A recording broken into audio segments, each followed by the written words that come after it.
তোমার ভয় নাই, আমরা আছি লাখো ভাই। তখন আমরা বৃষ্টির মধ্যে মিছিল করে পরিষ্কারভাবে আলটিমেটাম দিয়েছিলাম যে আবরারের হত্যাকারীদেরকে গ্রেপ্তার করতে হবে।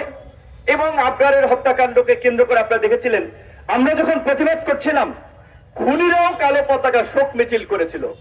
এই যে গত 1.5 দশক না, শুধু তার আগেও যখন আওয়ামী লীগ ক্ষমতায় ছিল, ছাত্রলীগ, যুবলীগ এবং আওয়ামী লীগের যে বেপরোয়া কর্মকাণ্ড, এটা আজকে নতুন না।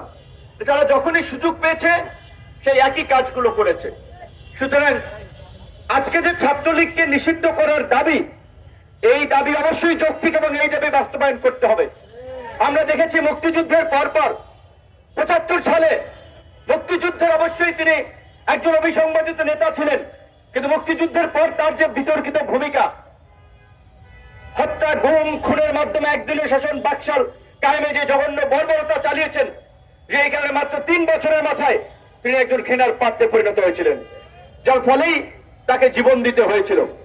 ভাগ্যের কি নির্মম পরিহাস, তার কন্যা শেখ হাসিনাও গণবিক্ষোভের মুখে প্রাণ বাঁচাতে দেশ ছেড়ে পালিয়ে গিয়েছেন। এই যে আওয়ামী লীগের যে ফাসিস্ট চরিত্র, এটা তার জেনেটিক্যাল ক্যারেক্টার। সুতরাং 2 বার আমরা দেখেছি আওয়ামী লীগকে আর রাজনীতির সুযোগ দেওয়া যাবে না, যাবে না, যাবে না।